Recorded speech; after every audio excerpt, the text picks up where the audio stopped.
কিন্তু কিভাবে কসবা তৃণমূল কাউন্সিলরকে হামলার ছক কষা হয়েছিল, কোথা থেকে কাদের বরাত দেওয়া হয়েছিল, এখনো পর্যন্ত জানা যাচ্ছে খুনের জন্য 50 লক্ষ টাকার সুপারি দেওয়া হয়েছিল।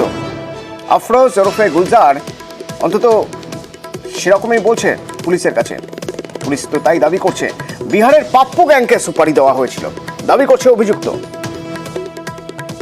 এবং সুপারি কিলারদের আগেই শহরে আগ্নেয়াস্ত্র ঢুকে পড়েছিল, অর্থাৎ আগে আগ্নেয়াস্ত্র তারপরে সুপারি কিলাররা।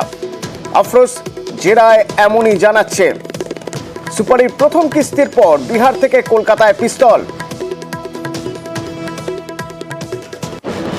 কিন্তু যে কেউ তো জেনে যেতে পারতো, নাম কিভাবে লুকানো হবে।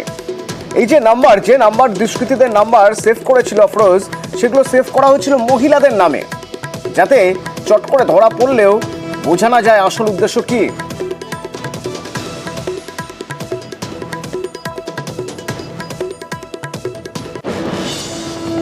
আরো বেশ কিছু গুরুত্বপূর্ণ তথ্য উঠে আসছে।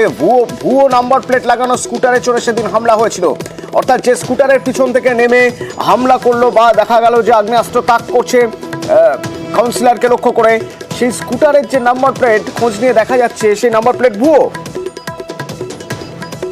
এবং এই স্কুটারটি সেকেন্ড হ্যান্ড, আফরোজই কেনে সেকেন্ড হ্যান্ড এই স্কুটার।